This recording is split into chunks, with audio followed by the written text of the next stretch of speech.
Hi everyone, welcome back to my channel. Today we're ranking Czech songs in the Eurovision Song Contest history thingy. Czech Republic haven't really participated that many times. They debuted in 2007, did not qualify 3 times in a row and then just left, and then came back and have done a little bit better lately. Had a 6th place among many other things and have been in the final a few times, but there aren't really that many songs we're gonna rank today, so hopefully a little bit of a quicker video today, I guess. It's another tier list, you know how it works by now. I think we're just gonna go through the songs and see what I have to say about them. And then you're entitled to disagree however much you want. It's completely fine. But we're gonna start with their debut in 2007, which was called Maladama, I think, or something like that.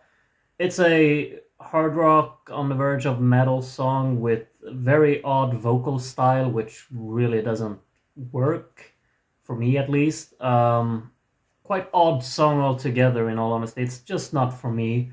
I can see some charm in it. I think it's it is its own little style and genre, and that should always be appreciated, I guess, but I just don't really think the execution speaks that much to me, and gives me that much enjoyment. I think it's charming for what it is, but it's just something that I would never listen to myself, and I'll just have to put it down here because of that. And then 2008 came, and they sent a song called Have Some Fun, I think. This has aged so poorly. Like, I get that it was maybe a little bit of a cute pop song back in 2008, possibly. Maybe not that great because it didn't really do very well, so maybe it wasn't appreciated back then either. I can kind of vaguely remember actually liking it when I was young. Like, I thought the hook was pretty catchy. But then you just see it and you listen to it today and everything just... It's a big no for me. Yeah, it's not for me either. I'm almost tempted to put it one tier lower because I can't watch the performance without kind of feeling like I really want to turn it off, like really, really badly. But there's still some type of effort being put in here, and they've tried doing something. I'm just not sure what. But I'll put it in not for me. And their opening record in Eurovision is not going to get any brighter here with Aven Romale, which, while it is kind of iconic with this guy running around in his Superman costume and singing this silly song and getting 0 points for it, I believe he did, it's just a complete what happened here. That's all I can think about when I see this. It's just questioning why this exists. Really odd, really off-putting. Could be considered funny, I guess, when you're in the right state of mind for that. Usually I am not, though, and I just think it's quite obnoxious in a sense. I appreciate the effort of trying to do something fun, but this becomes way too silly for me and just doesn't work. What happened here? I really ask myself that. So, of course, when you have 3 songs like this to open your whole catalog in Eurovision, maybe you don't want to stick around. So you leave for, I believe, 6 years, and then you come back with a song that I actually think is quite solid. Hope Never Dies, I think it's called. It's like a pretty strong duet with 2 very strong vocalists. Just doesn't quite have that additional kind of impact and dynamic to the song that I really would have wished for to make it grander and more engaging, I guess. Doesn't really have an energy to it either. The production quality is a bit subpar, but I still think there's a good song in here. The drama is there. The hook is okay, and I like the combination of the 2 vocalists. They work well together, I think. And I think especially like the final chorus has a nice moment when they really let each other shine. I think it's a solid effort, somewhat well staged as well. I don't think I would put it any higher than that, but it's solid and I enjoy it when it comes on, that's for sure. The same thing I think can kind of be said, well, not all of it, of course, but similar things can be said about I Stand, their entry in 2016. Very pretty ballad, nice progression to it. And of course, this gave them their first qualification as well. Like the stage layout, with the dress like graded into color, color graded into purple from white. Looks really pretty. It's a very pretty ballad that it goes hand in hand with. and I quite like the progression of it. I like especially the final chorus when the high note is really being centralized.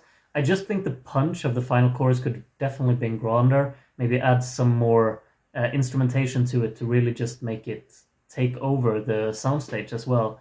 I don't really think it's a very pretty, like a very well sung vocal performance as well. I'm tempted to put it towards really great, but I don't think I set out myself to listen to this often enough to really put it there.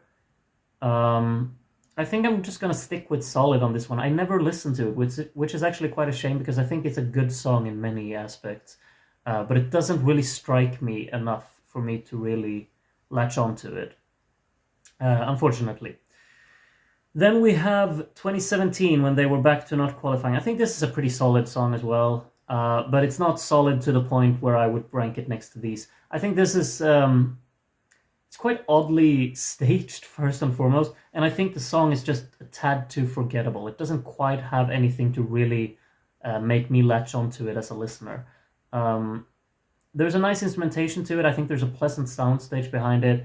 It's well sung, but just doesn't grab me. So I like it, but it doesn't grab me. Simple as that. I can't really connect to it, and I can't really set it out from like a selection of songs and really pick it out. I think it lacks that kind of identity, in all honesty. Then 2018 comes around, Lie to Me. This is a completely different number than what Czech Republic have sent before it.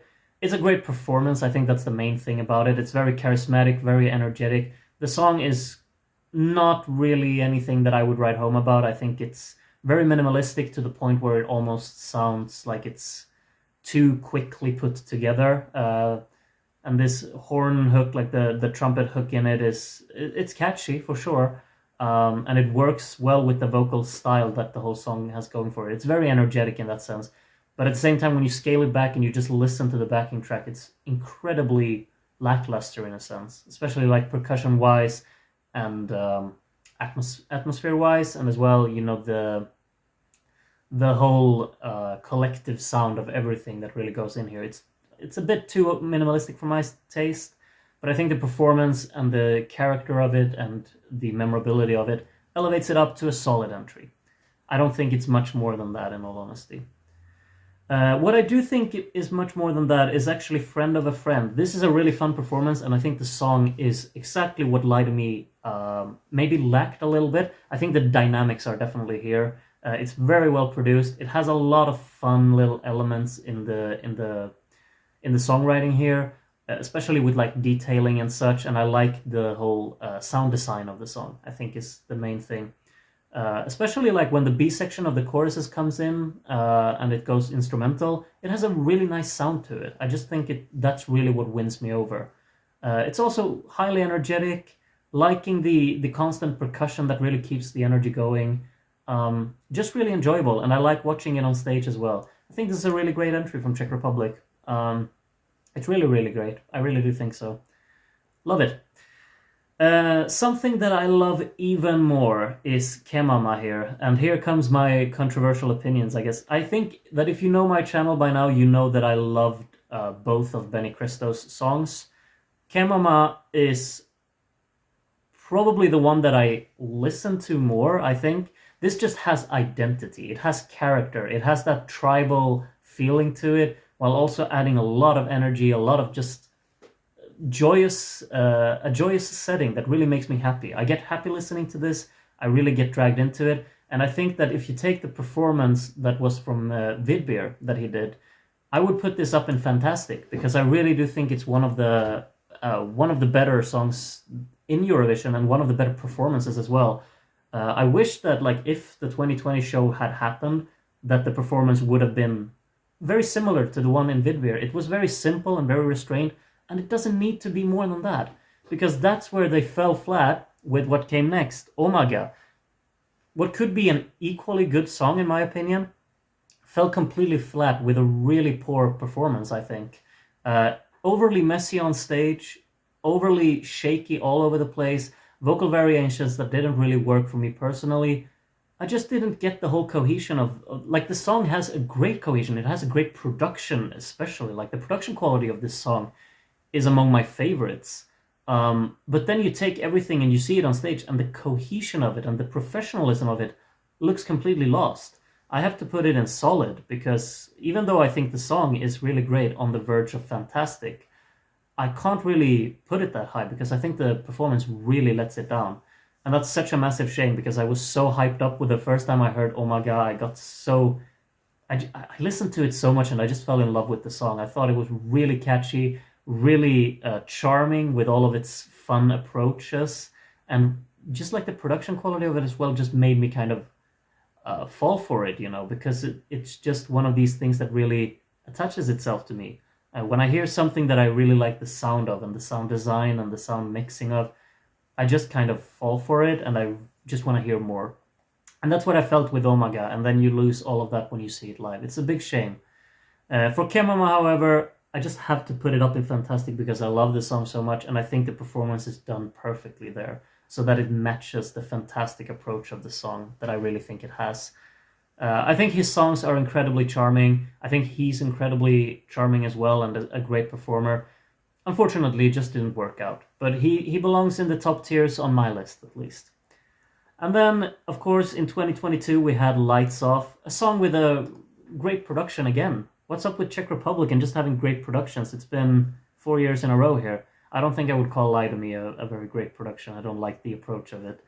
But Lights Off has a great production. Liking the arpeggios and the whole EDM-inspired club-like choruses. It's very kind of like these deep drum hits that they kind of rely the first half of the choruses on. I'm not super fond of them, but I like when it switches up and throws in this synth lead. That's like my favorite moment of the song. I really think so. And also really well staged, with the lights going completely haywire all over. I like it. It's another solid one. I really do think so. So Czech Republic overall has kind of landed in the middle of most, in the middle tier with a lot of songs and then a few scattered all over around here. I'm sure you would change a bunch with this. So do tell me what you would change in the comments. And I hope you enjoyed seeing me talk some nonsense about more songs from Eurovision. And I hope to see you the next time I do it again, which will, I guess, be tomorrow. So have a good one until then, and take care of yourselves, and bye-bye.